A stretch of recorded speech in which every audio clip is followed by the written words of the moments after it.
Hola hermanos, ¿cómo están? Bienvenidos nuevamente a otro programa más de 2000 años después. Está con usted su hermano Roquel Cárdenas y tenemos un invitado que posiblemente para muchos de ustedes se han conocido y para otros no.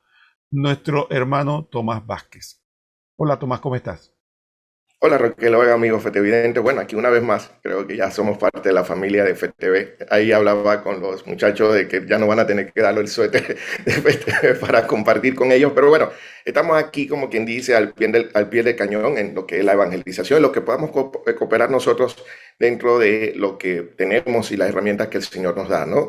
Y bueno, caminando en pro de la evangelización de los pueblos, en este caso de nuestro querido país, que es el país de Panamá. Y en este caso, pues conmigo, como lo saben, en el componente pues de nuestra madre, Nuestra Señora, que nos ayuda y nos encarrila con la misión que ella tiene y el Señor le ha encomendado de pues ser nuestra plataforma de salvación en estos tiempos que estamos viviendo. Bueno, hermano, le agradezco mucho haber aceptado la invitación y los festevidentes van a ver poco a poco de qué manera queremos que usted nos ayude. Pero antes de eso, como siempre, como es nuestra costumbre, queremos pedirle a nuestros festevidentes que recuerden que FTV se sostiene gracias a cada uno de ustedes y que necesitamos de su apoyo. ¿Cómo solemos hacerlo? Pedimos de tres maneras muy concretas. La primera, obviamente, tiene que ver el canal, porque nadie ama lo que no conoce, para que usted pueda nutrirse, aprovechar de lo que toda la programación de FTV. Segundo, importante, la oración. Si nosotros no oramos y si usted no oran por nosotros, esta obra no puede seguir adelante porque es una obra llevada adelante por Dios, que es el que lleva todo. Así que recuerden en sus oraciones privadas, comunitarias, sacramentales, cuando van a la Eucaristía, siempre recuerde orar por esta obra. Y en tercer lugar, ya sabe que usted y yo necesitamos el bien material.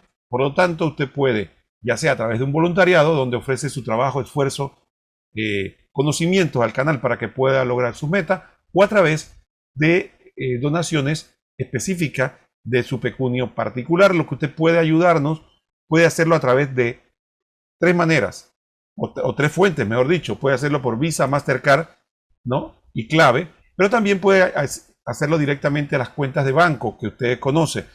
Recuerde, todas las cuentas se llaman igual. Fundación para Educación en Televisión. Fundación para Educación en Televisión, FTV.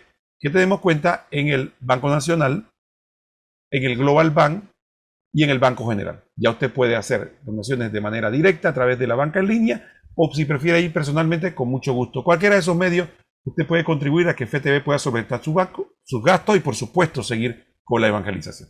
Dicho esto, hermanos, vamos a iniciar esta entrevista que de seguro le adelanto que va a ser enriquecedora para todos nosotros.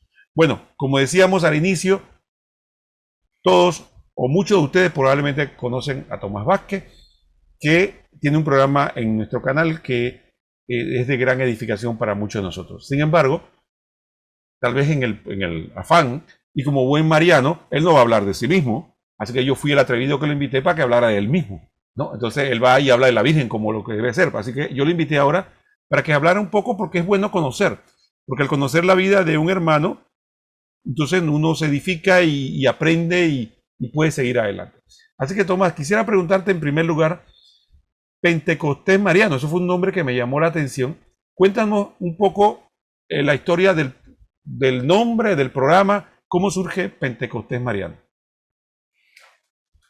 Muy buena pregunta, fíjate, Roquel. Sí, y casualmente creo que ahora se patentiza mucho ese nombre y mucho por lo que estamos viviendo con lo que es el tema de la consagración del Santo Padre y demás, y es lo que es el efecto de vivir un nuevo Pentecostés mariano.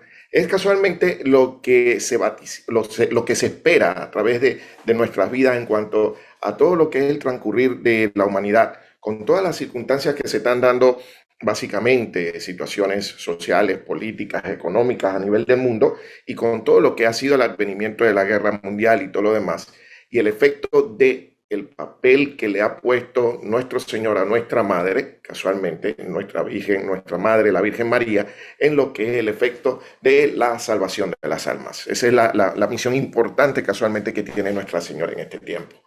La Virgen María vino casualmente a Fátima a dar un mensaje consideramos que Fátima no es una mera advocación mariana, sino que en Fátima la Virgen María vino a dar un mensaje, el cual decimos que ahora es más urgente que nunca. Y por cierto, se genera este término de Pentecostés mariano por todo lo que ella ha representado a través de lo que ha sido esta manifestación del Espíritu Santo a través de nosotros. Y por qué no decirlo, ella tuvo casualmente con los apóstoles en ese Pentecostés que conocemos y es bíblico, en donde se manifestó el Espíritu Santo a través de ellos y a través de ellos a todo lo que es la humanidad, y es casualmente la vivencia del Paráclito en cada uno de nosotros. Ella, como esposa del Espíritu Santo, sigue trayendo al Paráclito como puente entre nosotros y el Señor, y verdaderamente lo que desea es que nosotros hagamos lo que el Señor pida. Y por ende, ante todas estas circunstancias sale ese nombre que ha ido evolucionando a través del tiempo, con todas las circunstancias en las que la madre siempre ha sido, en este sentido, parte importante de estos procesos a través de la iglesia y del mundo. Ella siempre ha sido parte importante a través de las luchas propias que ha tenido la iglesia, a través a nivel de lo que es la humanidad, de las guerras y demás, y siempre ha sido parte contribuyente a traer la paz. Por ende, ahorita a Nuestra Señora la llamamos la Virgen Nuestra Señora de la Paz. Y por ende es ahí donde se genera el término de Pentecostés mariano, el efecto de ese compromiso de ella a actuar en estos momentos difíciles de la vida, a tratar de irnos sacando casualmente de la oportunidad que tenemos y que nos buscamos de perder nuestra alma y salvarla casualmente para su Hijo. Y que ello lleve lo que es en el tiempo lo que sería el triunfo, lo que nombramos nosotros como el triunfo definitivo del Inmaculado Corazón de María. Para que se dé, puesto que ella no lo hace por atribución propia. Ella, Roquel, sabemos que ella, la única potencia, omnipotencia que tiene es su intercesión. Y por ende, ella, como dice la palabra, todo lo guarda en su corazón, lo asimila, lo entrega a la mano de su Hijo y pide por cada uno de nosotros. Y se genera a través del Espíritu Santo este nuevo Pentecostés, que lo hemos estado viviendo. Hay circunstancias específicas a través de la historia que se vive en ese tema del nuevo Pentecostés mariano, y pues estamos cerquita casualmente y reciente de vivir uno en la cual nos va a abrir las puertas a un nuevo Pentecostés mariano donde se va dando el triunfo poco a poco del Inmaculado Corazón de María. Y hablando nada más un detallito adicional a este tema del Pentecostés mariano, como lo decía casualmente San Padre Pío de Pietrelcina, que en los últimos tiempos donde se dé en conjunto lo que es casualmente la devoción al Sagrado Corazón de Jesús en conjunto con la devoción al Inmaculado Corazón de María, y eso se da casualmente esa devoción cuando se está viviendo ese Pentecostés mariano en la Iglesia Católica, en cada uno de nosotros los creyentes, pues será el momento en donde triunfen los verdaderos corazones.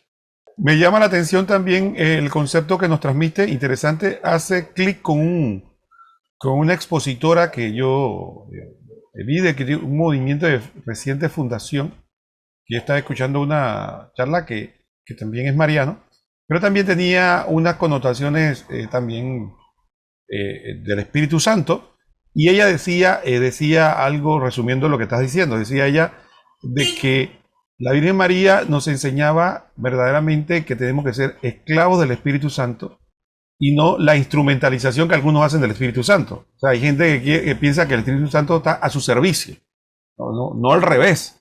No nosotros, como hizo la Virgen, que le dijo al Espíritu, cuando el Señor le dijo, el Espíritu Santo te cubrirá con su sombra, dice, he aquí la esclava del Señor, haz lo que bien en mí, lo que tú quieras. Y hay gente que no, hay gente que dice que el Espíritu Santo hace lo que yo digo, porque yo declaro, porque yo proclamo, porque yo digo, o le pido que me haga, me dé carisma, o que me dé qué sé yo. Entonces es interesante esa vía espiritual, ¿no? Bueno, sí. Tomás, una pregunta. Yo sé que es difícil, yo lo sé porque para mí también lo es. Pero te voy a pedir un favor, vas a tener que hablar de ti mismo. Entonces, y creo que la Virgen está pidiendo, ¿no? Porque efectivamente, hablando un poco, ¿cómo uno puede hablar de mucha de la obra si no da fe de su testimonio? Porque ¿qué más que hacer? Hablar un poco de lo que la Virgen ha hecho en nuestra vida. Entonces, cuéntanos un poco, primero, en términos generales, como dice una canción, ¿quién eres tú? y a qué dedica el tiempo libre. Y cómo, coméntanos un poco primero eso, de manera resumida, y obviamente cuéntanos qué hizo la Virgen María por ti, cómo quedaste tú involucrado, porque sabemos que como seres humanos muchas veces pasa eso, ¿no? De alguna manera la Virgen nos impacta y entonces nos lleva de la mano por estos senderos. Cuéntanos.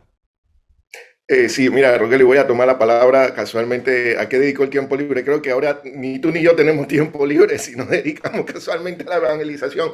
Pero sí, interesante. Mira, y sí, es difícil verdaderamente.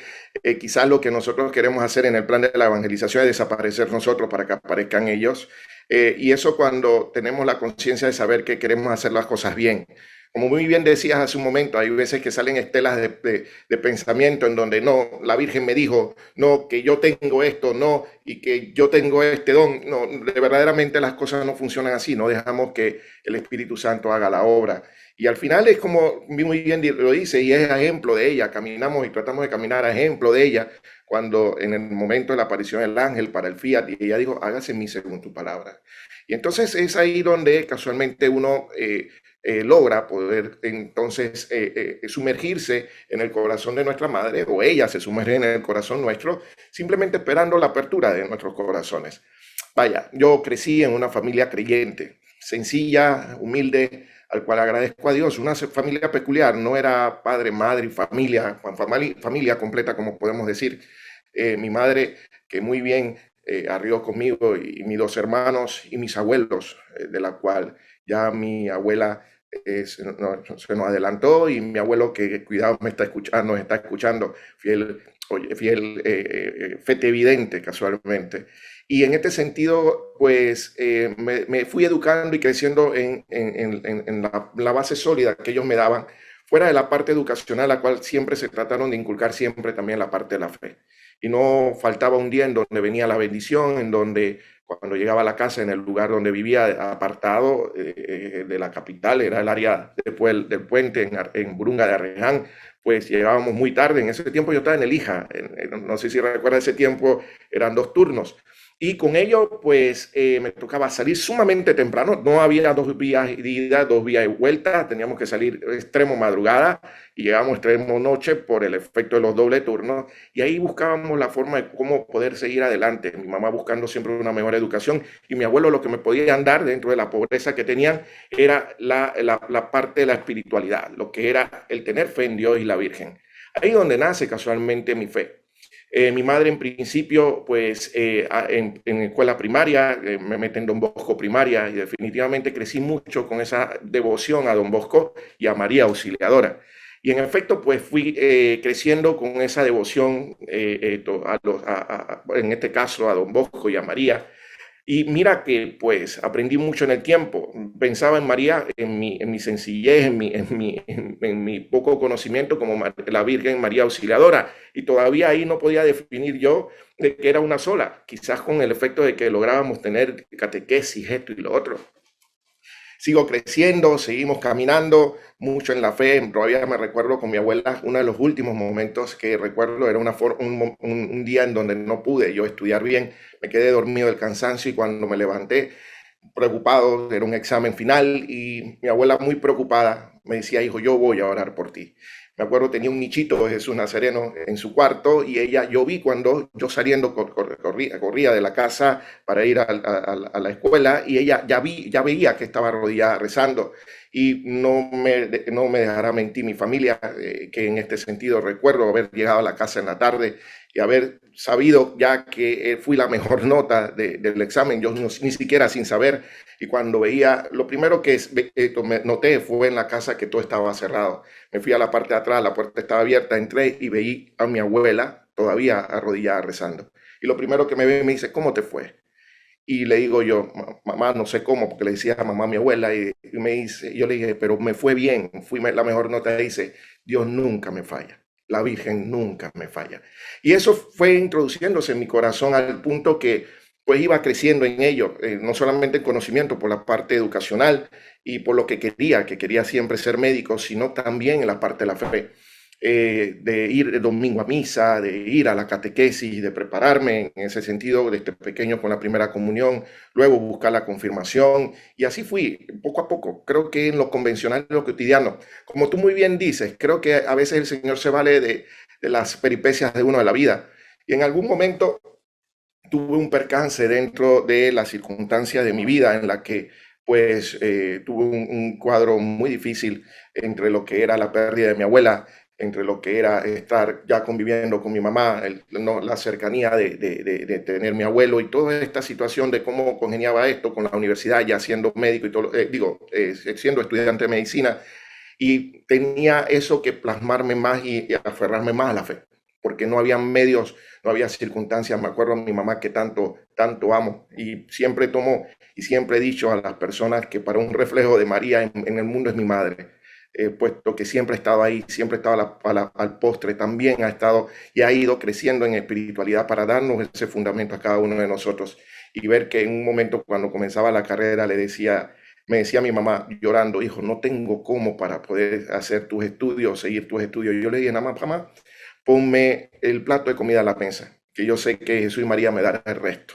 Y así fue. Me gradué de médico, seguimos creciendo en ello, iba ya entonces a lo que era el efecto de continuar en este sentido, también tratando de crecer espiritualmente con lo que es asistir a la Eucaristía, a los retiros que se podían dar de formación.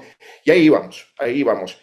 Me acuerdo en algún momento luego comienzo a frecuentar y creo que Dios se vale de muchas cosas. Mi esposa actualmente, en ese tiempo, la conocí en la universidad y creo que a veces uno se va a la iglesia no entrando detrás de la fe, sino detrás de una falda. En este caso, casualmente me pasó a mí con mi esposa, ella también una mujer de fe y una familia de fe, y frecuentaban casualmente en ese momento el Templo de la Divina Misericordia. Me tocó llegar allá, no era nada difícil para mí. Me acuerdo que en ese momento el padre me decía, ven, estás llegando, qué perfecto, vamos a consagrarte a la Virgen. Y yo, wow, emocionado, me va a consagrar a la Virgen. Y cuando yo llego, me pone al frente de la imagen de la Virgen Rosa Mística. Y yo me quedé así viendo y yo decía, y me estaban consagrando y todo el mundo contento y qué bien que llegó y se consagró. Y créeme, Roquel, que el sentir en ese momento fue de tristeza, porque no me consagraron ante la imagen de la Virgen de la María Auxiliadora. Entonces, ya ahí comienza lo que es el efecto de la vivencia de conocer, por qué pasó, qué fue, qué esto, lo otro, y me lleva a ir conociendo más de la Virgen y uno va aprendiendo. Efectos de la vivencia de mi matrimonio con mi esposa, cómo la Virgen va organizándonos en ese punto. Llegamos y mira cómo vamos las diferentes advocaciones teniendo este sentir conmigo y esa presencia con cada uno de nosotros, al punto de que es la presencia de la Virgen de Guadalupe la que sentimos que agarró nuestro matrimonio, nos ayudó a impulsar adelante, a crecer como familia. Por cierto, mis hijos se llama Juan Diego, María Guadalupe. Ya la tercera nenita no le podía poner obispo Zurraga, sí que Zumárraga, perdón. Entonces le pusimos a Andrea del Carmen, igual por la Virgen del Carmen, y así poco a poco creciendo en su presencia. Y siempre hay un ¿qué más? Hay un más, hay algo que en un momento determinado te llama por efecto de querer tener la apertura de corazón a querer servir. Y eso es lo que casualmente cuando, como tú muy bien dices, cuando vas tratando o queriendo conocer más a tu iglesia, la iglesia te llama a servir. Y cuando tienes el corazón abierto, te deja guiar y el Espíritu Santo contigo te da dones y carismas que si tú los puedes en este sentido discernir, puedes llevarlo entonces adelante y puedes caminar. Luego ante una situación pesada de familia, una situación dura, ante una situación emocional muy fuerte a nivel de la familia, pues nos lleva casualmente, tanto mi esposo y yo, a arraigarnos en el manto de la Virgen y decidimos entonces emprender nuevamente la misión con ella y ver qué quería ella con nosotros. Y dentro de esa situación vemos cómo se va volviendo a retomar nuestra vida en la espiritualidad como familia. Y ahí pues viene un momento muy importante en mi vida donde siendo médico me sentía muy acorralado, muy preso de mi tiempo y quería yo ofrecerle el tiempo al Señor. Y aquí es donde por eso te digo que dedica tiempo libre. Me acuerdo el famoso día donde dentro de las circunstancias sentía que tenía que servir mucho más, pero necesitaba mayor tiempo, y le entrego mi contrato, mi nombramiento como médico en el hospital institucional donde estaba, en el Santísimo. Se lo pongo en los pies y le digo, voy a renunciar a la institucional, pero para tener tiempo para ti. Simplemente lo único que te pido, Señor, es que me des casualmente y me proveas para lo necesario, para mi familia y lo demás. Yo sé que tú todo lo demás lo das por añadidura. Y créeme, Roquel, se la agarró en serio.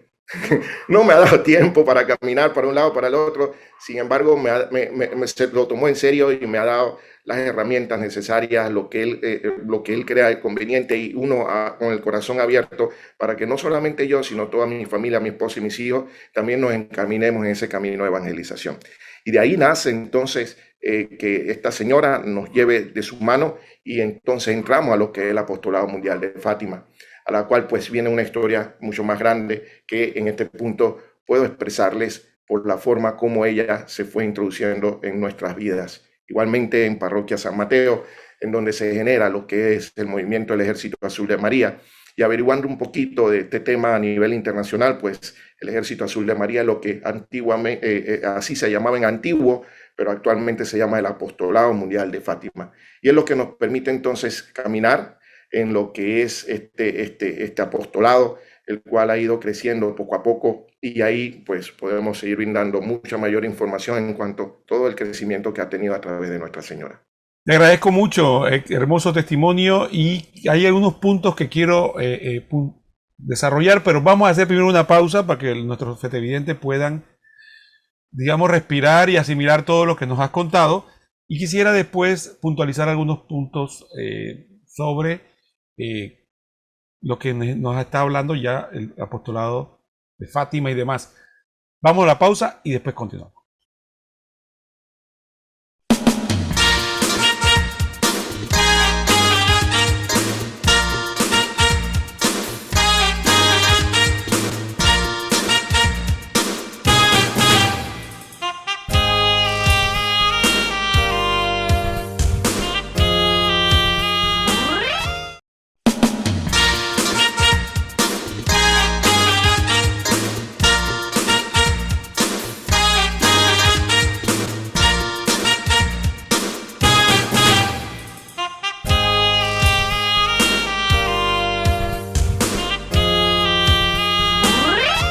Muy bien, hermanos, estamos nuevamente en este programa 2000 años después, y estamos interesantísimos sobre este tema, porque el hermano abordó dos vertientes que para mí son fascinantes y que voy a tratar de explorarla en este segmento. La primera es profesión médico. ¿Entendí? ¿Me equivoco? No. Ahora, explícanos un poco cómo un científico hoy día es muy en boga de que, oye, esto de la fe, y me está hablando de la Virgen y de apariciones, eso está bien para la señora pobrecita que nada más llegó hasta primaria, pero un científico, una persona que estudia ciencia, ¿de qué me está hablando? ¿Cómo tú llevas adelante tu vida como científico, tal vez de tu relación con colegas y demás, con esta fe que tienes? Fíjate, esa es una muy bonita pregunta, Roquel, y créeme que la lidiamos en el día a día. No es fácil, no es fácil, más porque a veces el mundo científico logra ser un poco duro, es más, logra ser más del tipo de creencia tipo laical o ateísta hasta cierto punto, y muchas personas de nuestro rubro lo que busca es decir, bueno, Dios lo que es de Dios, y acá la ciencia lo que es la ciencia, pero no, la ciencia casualmente ha sido obra del Señor. Y hemos vivido, yo en lo personal, a través del tiempo, y como le decía, mi crecimiento, he ido viendo y conociendo cómo uno puede mezclar la ciencia con la fe. Y más dentro del punto de vista de la medicina. Por poner un ejemplo, hasta eso en esto la señora tiene mucho que ver. Le explico, la Virgen de Guadalupe. Y cómo se describe la parte espiritual, y que se pueda expresar al mundo que lo de la tilma de la Virgen de Guadalupe es cierto por los estudios científicos.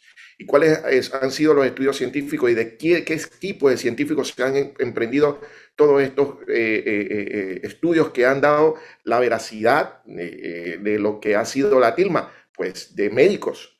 Tenemos neurocientíficos que se han abocado a lo que era el estudio de la tilma, el famoso oftalmólogo que visualizando casualmente el ojo de la madre lo vio tan vivo que en el momento se perdió mentalmente de pensar que estaba viendo una imagen y le dice a la señora, oiga señora, déjeme el ojo quieto y no me lo mueva, que lo estoy examinando.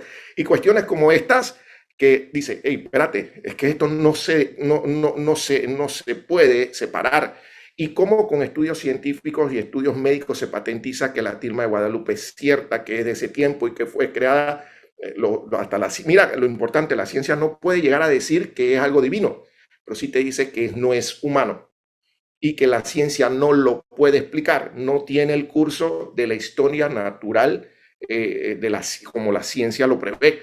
Y eso me ha tocado verlo mucho, Roquel, en mi día a día. Y el efecto como médico, que ahí a veces es donde tenemos que ser y bajar un peldaño y mostrar la humildad, saber cómo el Señor actúa a través de uno hacia los pacientes y ver cómo un paciente que en un momento determinado logra en un momento de llegar al consultorio y no está caminando y uno que le dé un medicamento, esto y lo otro, y viendo la circunstancia desde el punto de vista médico que se ve difícil o imposible que este paciente vuelva a caminar y los vea caminar nuevamente, de verdad que uno mismo dice, no, no, y el paciente, gracias doctor, no soy yo, es Dios. ¿Y por qué? ¿Pero por qué piensa eso? Es que científicamente no es viable, no se da, y cuando es así, entonces corroboramos el hombre de fe de que Dios intercede, de que Dios tiene su presencia y hace los milagros. Y en ello, muy importante, porque hemos visto a través de las circunstancias, cuando siempre nos ponemos en manos de Dios, cómo el Señor puede actuar en nosotros y simplemente somos instrumentos. Y nos los muestra el mismo paciente por su fe. Cuando llega, yo sabía, doctor, que yo le pedí a Dios por el efecto de mi sanación y pues me lo puse en mi camino y pues he salido airoso. Entonces, son cuestiones en donde nos damos cuenta que no es la ciencia, Roquel, y que no es lo que yo estudié, no es para lo que yo me preparé.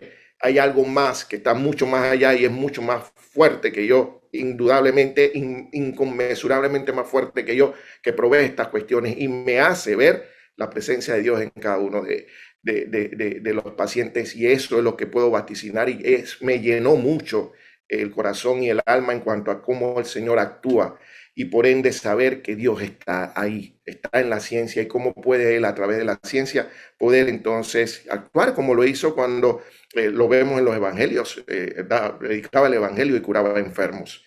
Y por eso también he aprendido mucho de Pastoral de Salud, de la cual soy miembro, y también camino mucho con Pastoral de Salud, porque ahí vemos lo que es la experiencia de un Cristo vivo, un Cristo viviente. Y tenemos colegas que casualmente, ahí tenemos, voy a tomarme la atribución de hablar, el doctor Cuero también es parte del equipo de FTV, es un gran médico, pero un hombre de mucha fe. Y patentizamos que una cosa no puede ir separada de la otra, y que definitivamente no somos eruditos, también nos tenemos que poner en manos de Dios para que seamos verdaderos instrumentos a lo que Él quiera y hacer la voluntad en cada uno de los pacientes.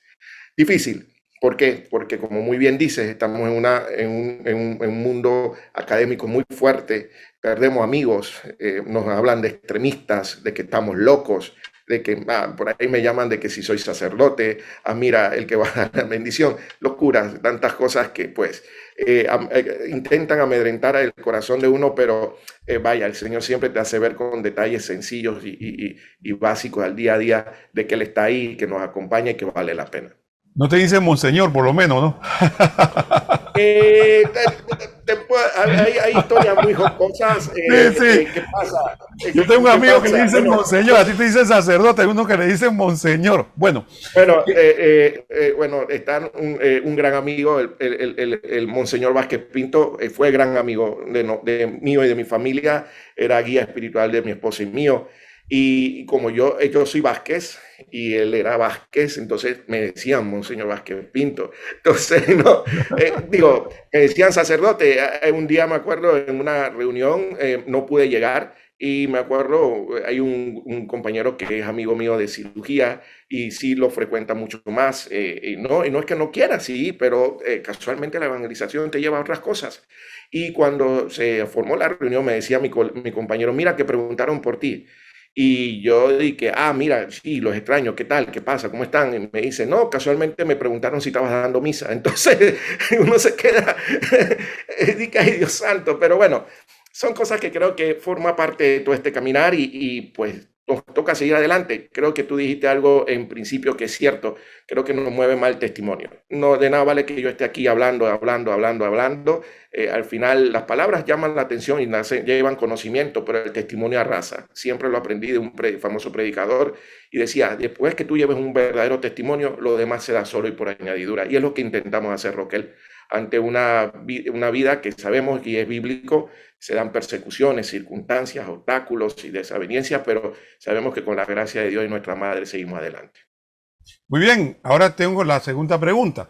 Fíjate, una anécdota de mi vida es que yo aprendí mucho, porque una cosa es hablar y otra cosa es vivirlo. De la providencia en mi voluntariado en Radio María. Yo como voluntario en Radio María, como sabemos, Radio María vive de la providencia y es fácil decirlo, pero otra cosa es vivirlo. Una radio que todos sus gastos, todo lo que funcionamiento depende de las donaciones que la gente a bien quiere hacer y que efectivamente no está haciendo una campaña permanente para que, sino que el que quiere de su corazón da. Entonces uno aprende lo que es vivir de la providencia. Otro ejemplo que yo conozca, habrá otros, ¿no? Es por ejemplo la hermana de la Caridad de la Madre Teresa de Calcuta también. Entonces, un apostolado que vive de la providencia, no está haciendo campañas publicitarias ni actividades. Ellos dicen, bueno, el que quiera, Dios lo envía, toca su corazón y nos ayuda. Entonces, tú nos diste un detalle, ¿no? Un laico profesional, das un salto de fe, ¿no? Salto de fe, nos lo explicaste, nos lo contaste con mucha sencillez, pero efectivamente yo quisiera explorarlo un poco más, porque estamos viviendo momentos donde mucha gente pierde la esperanza, mucha gente pierde, se atemoriza, hay guerra, hay rumores de guerra, hay problemas de todavía la pandemia no está solventada, hay situaciones económicas y la gente se siente abrumada, pero le hablamos de la providencia y la gente piensa que es como un falso consuelo o que es algo para, qué sé yo, no sé, para religiosas o curas. Entonces, ¿puedes contarnos tu experiencia con la providencia? ¿Cómo Dios te lleva a dar ese salto que diste? De decir, ponerle al Santísimo tu contrato y decir, voy a hacer eso y confiar en ti. Así es. Fíjate, Roquel, claro, trabajo en un hospital privado, pero es bajo lo que es la accesibilidad y lo que me llega espontáneamente. En ello, pues, era la única forma de cómo poder en este sentido sustentar lo que son los gastos propios de una familia completa, ¿no? Y con chicos ya en edad escolar y demás. Y sí, era una situación en la que como humano lo lleva a uno un temor, pero creo que, como tú dices, yo di un salto de fe y yo creo que uno dice, devuelvo la mirada, a veces siento impacto y digo, ¿qué hice? Casualmente viendo lo del componente de la primera pregunta que me hacían mis colegas me llegaron a afrontar. Tomás, ¿qué tú estás haciendo? Tú estás loco. O sea, tú eres, me acuerdo un comentario, un colega me dijo, ¿tú eres hijo de quién? ¿Por qué? Porque normalmente se veía que el que hace este tipo por decirlo así, de manera de trabajo, logística de trabajo, dedicarse nada más simplemente a trabajar a nivel privado, pues que te permite tener esta accesibilidad de tiempo, tú mismo lo pones y si tú en algún momento necesitas un tiempo para estar fuera de él, pues lo tomas. No tienes esta situación de un periodo de tiempo propio con un horario, con unas estipulaciones que tienes que cumplir a nivel estatal. Y en ello, me tocaron mucho en ese sentido las entrañas, digo yo, y no, yo le decía, no, y casualmente fui muy franco, le decía, yo tengo planes personales y tengo planes en la cual siento que Dios me llama a una misión y a eso voy. Y sí, fue un salto de fe puesto que me esperaba afuera. Quizás algo de un cierto tiempo de recorrido como médico, pero eso no lo era todo. Y este es un momento, estamos en un área donde es muy competitiva. Pero creo que el mismo Señor me fue dando en este sentido la fortaleza y fue casualmente proveyendo al día a día. Cómo ver que la consulta iba saliendo poco a poco. Y hay detalles, y puedo comentarlo con pequeños testimonios. El efecto de siempre me encanta cuando el paciente me llega por primera vez decirle, ¿quién me la envía? Y Roquel, personas que me decían, Dios me trajo. Otros me decían, la Virgen me trajo. Otros me decían, la divina providencia me trajo. Yo digo, santo Dios. Cuestiones como estas que en un momento te da ese sabor de que vale la pena. Y es bíblico, Roquel dice, encárgate de mis cosas, que yo me encargo de las tuyas. Simplemente, en efecto, es atreverse y escuchar ese llamado que el Señor te está haciendo en el corazón a atreverte. Sentía que la institucional me aguantaba, querer ir, explayarme, poder, bajo lo que es el paraguas de la iglesia, evangelizar y lo que se me permitía. Y hubo una anécdota muy bonita en la semana siguiente que sí me rompió la última duda que podía tener. Y era que normalmente en el hospital estatal yo operaba los martes. Era un día completo de operación y después de ahí, pues ya a la hora que terminara, pues acabamos la faena. Sin embargo, ahora de estar a nivel privado, lógico, no era tener una cartera de paciente que me permitiera eso. O sea, que era literalmente ese martes siguiente era día libre. Y créeme que me senté en el sillón de mi escritorio y yo decía, ¿y ahora qué? ¿Y ahora qué? Sin embargo, hombre, me vino una bonita idea al momento, eso fue al mediodía, decir, ¿sabes qué? Yo nunca he ido a buscar a mis hijos a la escuela. Voy a ir y voy a agarrarlos de sorpresa y antes que se agarren y se monten al busito colegial, los voy a interceptar y voy a decirles que los voy a llevar a la casa. Y todavía lo recuerdo, que hasta se me aguan los ojos cuando yo llego y me vieron mis hijos, me vieron y decían, papá, papá, estás aquí. Yo decía, los vine a buscar. Y no te puedo imaginar cuánto se me saltaban encima esto y lo otro y demás. Y cuando iba en el carro, yo veo que una de mis nenas casualmente me abraza por detrás, me agarra aquí a nivel de cuello, me decía, papá, tenemos la mejor tarde del mundo porque lo estamos conviviendo contigo. Y yo dije, Señor, voy por ti, voy para ti porque vale la pena. Son detalles que en este sentido nos da el Señor, de que con esto y al ir en busca de lo que el Señor nos quiera poner en plan de la evangelización, es el efecto es que Dios nos provee. Y no es simplemente dinero, es eso, familia, hogar, calor humano, otras amistades y rumbos desconocidos donde no hay mejor felicidad, sino es en darse al prójimo. Y créeme que eso no tiene precio. Gracias, Tomás. Esto también me conmoviste a mí porque eso me recuerda cosas que también algún día tomaré, como tomando un café conversaremos. Entonces, vamos a hacer una pausa y después continuamos con un tema. Y perdona que voy a tocar puntos y te voy a pedir, porque viene el último segmento, que seamos un poquito más puntuales, pero voy a tomarte puntos un poco más íntimos de ti. Así que vamos a hacer una pausa y después continuamos.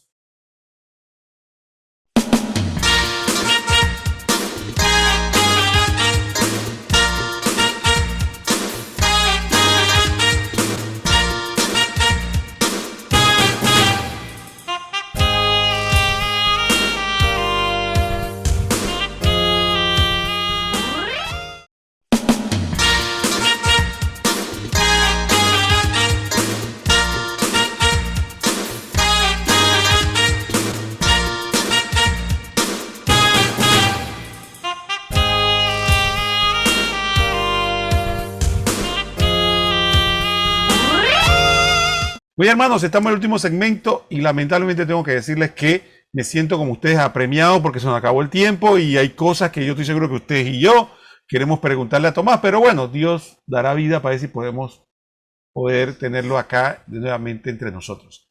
Tomás, una pregunta que podríamos hacernos, precisamente bromeamos un poco acerca de que te decían cura y te decían monseñor y te decían cosas. Sin embargo, tú nos has dicho con mucho orgullo que tienes una familia. Entonces, efectivamente quisiera tocar el punto de tu esposa. Explícanos, porque mira, y vamos a hablar con sinceridad.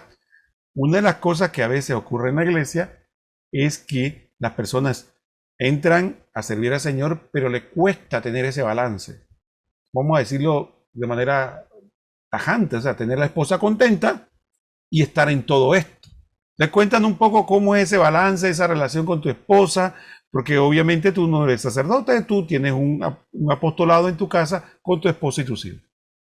Fíjate, has caído en el clavo, es que hay que buscar un equilibrio. Hay que buscar un equilibrio, ¿no? Y no solamente con mi esposa, sino también con mis hijos. Pero lo importante de todo es que podamos vivir todos en la misma sintonía. En efecto, todos también en alguno u otro punto también van en ese camino de evangelización, son servidores, ellos cada uno a su ritmo y también en su locación. Y cada uno también tiene a nivel de la parroquia algún tipo de actividad que pueda, aparte de lo que también como jóvenes del apostolado lo hacen. Mi esposa también, y mi esposa no es que esté ni siquiera adelante o detrás, mucho menos, está al lado mío. Y casualmente es un baluarte en mi familia, es un héroe y por cierto, casualmente creo que mucho de lo que he logrado es en base a ella. Es el lograr tener casualmente no solamente una familia, sino un matrimonio de oración. Dedicarnos a la oración, a poner siempre a Dios y a la Virgen enfrente, y creo que eso es lo que nos logra, en este sentido, tener el discernimiento necesario, Roquel, para saber dedicarle tiempo a la familia, dedicarle tiempo a la esposa. Intentamos poco a poco hacer siempre ser pareja, ser como la primera vez, ir reanudando ese noviazgo eterno que tenemos, y esto hasta que la muerte nos separe. Y con la familia compartirlo, compartir todo lo bueno, lo malo, compartir las altas, las bajas, y siempre poniendo a Dios enfrente. Eso es lo que nos logra buscar un equilibrio para que podamos echar adelante como familia y como matrimonio. Tomás, nada de eso de que la iglesia me robó a mi papá, ¿no? No, y hay momentos en donde uno siempre es bueno, importante hacer una pausa. Creo que dentro de todo también está la comunicación familiar. Yo no puedo hablar afuera lo que no tengo en casa, no puedo dar lo que no tengo, no puedo pedir o no puedo evangelizar lo que no hago. Entonces, eso es algo que cada cierto tiempo, no te niego, no tienes que hacer una pausa, llevarlo a la convivencia familiar, conversar que sí, que no. Somos humanos y hay altas y bajas, pero hay que buscar siempre el equilibrio. Y más, no es que la iglesia me quitó al papá, yo creo que es el efecto de ir todos a la iglesia. ¿Eh? Y ¿por qué no? En algún momento vámonos a una convivencia familiar. Y dentro de la convivencia familiar, fuera de todo el contexto de parroquia, de comunidad eclesial, podemos también vivir una convivencia como familia dentro de lo que es la voluntad del Señor y lo que nos pide el Señor, mantenernos en su gracia. Y sí que es buscar ese equilibrio y tratar de ser familia. Y hay que edificarla mucho en los tiempos que estamos, porque sabes que con toda esta ideología y circunstancias, el mayor golpe que quieran dar a la iglesia es a través del matrimonio y la familia, ¿vale? Entonces ahí es donde tenemos que reforzarlo y llevarlo siempre a un equilibrio. Tomás, otra pregunta. Sabes que una de las cosas que a mí me impacta sobremanera, no sé, yo no, uno trata de no juzgar, pero sobre todo yo sé que tú no, pero yo tengo la lengua muy larga y a veces uno peca de estar criticando. Entonces, ¿qué pasa? A veces a mí me da la impresión de que las personas quieren mucho a la Virgen, pero pareciera que se deja llevar por un remolino, ¿no? Que hoy estoy escuchando lo que dijo la Virgen allá en Medjugorje. Mañana estoy leyendo lo que dice Fátima. Pasado estoy en Guadalupe, pero después estoy con los primeros sábados, después estoy con esto, después estoy con lo otro. Y entonces yo he escuchado, no, yo no soy experto, pero he escuchado que recomienda que uno debe tomar una devoción y serle fiel. Pero yo he visto que tú eres una persona mariana y entonces tomaste un camino. ¿Tú podrías orientarnos en ese sentido? Te pongo un ejemplo. Yo soy fatimita como tal, pero en este sentido, ni discrepo de Legión de María, poniendo un ejemplo que tanto quiero a Legión de María, y podemos hacer hasta pastoral en conjunto, conste. Sin embargo, en este sentido, cada uno tiene vive su estructura, su logística, su devoción. De ahí nos toca en este sentido llevar la espiritualidad mariana en cada uno de nuestros grupos. Es más, Roquel, no necesariamente tienes que ser un grupo mariano, tú puedes ser adorador del Santísimo. Yo soy ministro extraordinario de comunión en mi parroquia y dentro del ministerio intento llevar la espiritualidad de nuestra madre. Al final, muy bien lo dices, es el efecto de conocer cuál es la espiritualidad que quiere la madre para cada uno de nosotros y lo vas a llevar en cualquiera de las vocaciones que tengas. Y eso fue una de las cosas que yo aprendí en el tiempo. Fíjate, yo creo que es un tema como para otro programa, pero irme muy sucinto, fíjate, conocí mucho y ahí fue donde hubo un trasroque en mi vida en este tema. Y es el efecto cuando una noche me daba vuelta a la cabeza, estaba en el sillón de la sala y puse el Santísimo en FTV. Fue un sábado para domingo, me acuerdo, porque es casualmente la vigilia del Santísimo toda la noche y madrugada. Y yo decía simplemente, Dios, ¿qué quieres tú de mí? Y me acuerdo que había un libro hacia un lado en una mesita, estaba ahí, ni recordaba que estaba, ni sabía por qué, ni quién lo puso ahí. y me da por agarrarlo. Y es el libro de la verdadera devoción al Inmaculado Corazón de María, de Luis María Griñón de Montfort. Yo creo que hay un antes y un después con Tomás Vázquez. Y de ahí comienzo, yo agarro el libro y créeme, no me di cuenta cómo me comí ese libro enfrente del Santísimo. Creo que el Espíritu Santo ahí me fue guiando y me fue dando. Yo soy a veces de dar los libros medio palo, me confieso, y este libro me lo comí todo, todo, pero era porque una cosa me llevaba a la otra y todo lo demás, y te hace conocer lo que es la profundidad de la devoción mariana, que hay falsas devociones marianas, como muy bien dices, y yo decía, ¿en cuántas de estas devociones falsas estoy? Y cómo te enseña a ir hacia lo que es una verdadera devoción mariana. Entonces es importante conocer esto, saber, ante tantas situaciones de apariciones y de por aquí hubo una revelación privada y por aquí otra y esto y lo otro, saber que María no es extremista ni tampoco es apocalíptica como tal. Ella es la mujer del apocalipsis, pero digo yo, no es apocalíptica. Ella siempre viene a dar una voz de esperanza y siempre tenemos que estar, como quien dice, en nuestro renglón, conocer bien nuestro renglón y saber cuál es la espiritualidad a la que me lleva, para saber en este sentido cuál es el camino que el Señor me quiera llevar. Y en este caso la Virgen, por hablar de poder ser una devoción mariana como tal. Y no a veces como humano, y creo que es bíblico, tratamos de buscar lo más como impactante o el milagro, gran milagro. No, la Virgen, acuérdense que está en lo más básico. Y creo que la Virgen en este punto, pues, lo dice incesantemente, incesantemente, porque el pueblo es terco, el mundo es terco, pero sin embargo ya la Madre ha puesto todo en nuestras manos y simplemente saberlo discernir, conocer y llevarlo a la práctica para comenzar primero una conversión mía, primero, luego, como tú muy bien hablabas, el núcleo del matrimonio y la familia, y luego poderlo proyectar a la comunidad. Una de las cosas de las que se acusa a los marianos es de que se enfocan demasiado de la Virgen y se olvidan del Santísimo, se olvidan de todo, todo es la Virgen, la Virgen, la Virgen. Pero yo veo que tú nos has comentado de que tú eres ministro de la Eucaristía, le rezas al Santísimo, todo. ¿Podrías hablarnos un poco más de ese equilibrio, esa realidad? Es que Roquel, es que María te lleva a Jesús. María te lleva a Jesús. Eso tenemos que comenzar de partida por ahí. Lo otro, te pongo un ejemplo. En San Francisco de Pablo de la Chorrera, el padre Rafael Ochomo está llevando lo que son los cenáculos marianos. ¿Y qué tú crees que se hace en un cenáculo mariano en un sábado, primer sábado del mes? Lo está haciendo y lo hace desde las 7 de la mañana hasta el 12 de mediodía. Y adivina cuál es el centro de atención en el cenáculo mariano. Es su Eucaristía. Y cuando tú notas la logística de todo lo que es ese cenáculo, todo el centro es Jesucristo. ¿Y por qué? Y lo sabemos nosotros, por eso digo, es que es bueno conocer cada una de las vocaciones, porque cuando tú conoces la vocación en la que te llama a ser mariano, la Virgen te lleva a Jesús. Por cierto, por poner ejemplo, en la vocación fatimita hay un primer punto sine qua non, Dios es primero. Dios es primero y te lleva a adorar a la Santísima Trinidad, Padre, Hijo y Espíritu Santo, es casualmente el dueño de cada uno de nosotros. O sea, y hay un libro de Sor Lucía, para ponerte otro ejemplo, que me enamoró, porque te habla casualmente de todas las vivencias que intentó en ese libro ella responderle a todas las personas. Sor Lucía de Fátima, una de las tres videntes de Fátima, de los tres pastorcitos, que quedó en vida para promover la devoción al Inmaculado Corazón de María.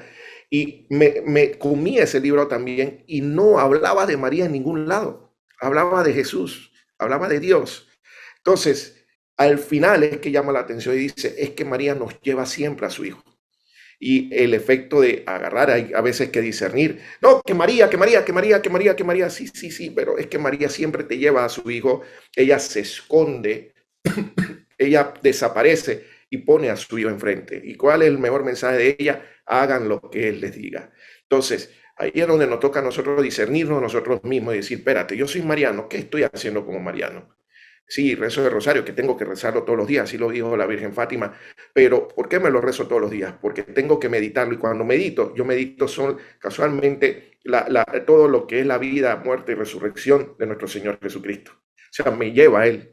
Entonces, todo el camino de María, alrededor de María, es como centro Jesús. Y es por ello que el verdadero mariano debe ir casualmente en camino a Jesús. Y ahí es donde te indica que puedes ser un verdadero mariano.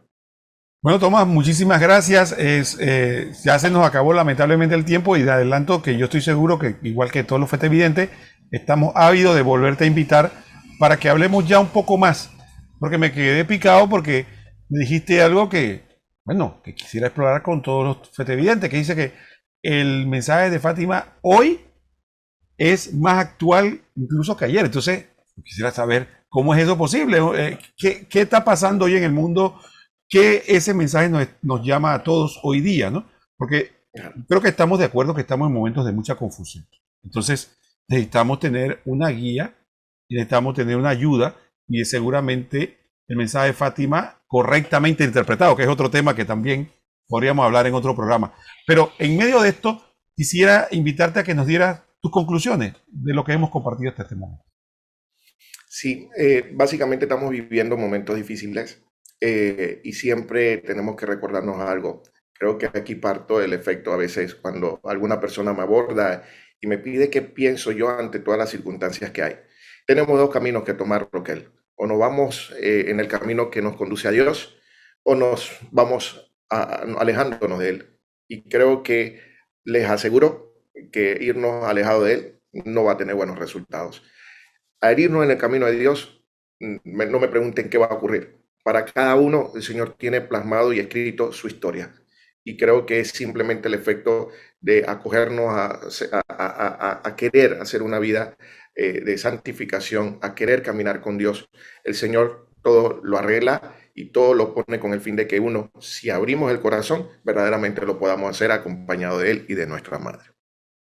Bueno, Tomás, ha sido un verdadero privilegio compartir contigo este programa. Indudablemente, nosotros, cada quien lleva diversos caminos. Y en el caso mío, yo podría decir de que efectivamente fue que nuestro Señor me llevó a su madre. Mucha gente dice que la Virgen María le llevó a Jesús. Bueno, en el caso mío, nuestro Señor fue el que me mostró a su mamá.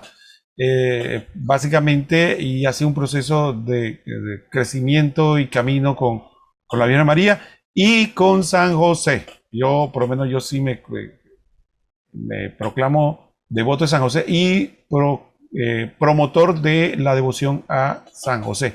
Va a decir que tenemos mucho de qué hablar, así que próximamente te comprometo a que nos acompañe aquí en otro programa 2000 años después. Porque lo importante, Tomás, de este programa 2000 años después es precisamente eso.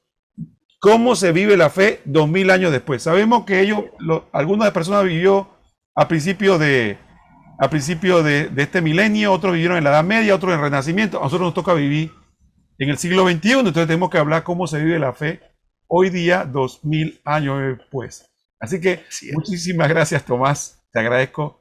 Que Dios te bendiga por este apostolado y por todo lo que compartes con nosotros. Hombre, a ti más que a mí, bueno, a todos los televidentes. Ahí seguimos. Somos siervos y esclavos del Señor. Bueno, nos vemos próximamente en otro programa 2000 años después. Estuvo con ustedes su hermano Roquel Carda, acompañado dignamente de Tomás Vázquez. Que el Señor los bendiga a todos.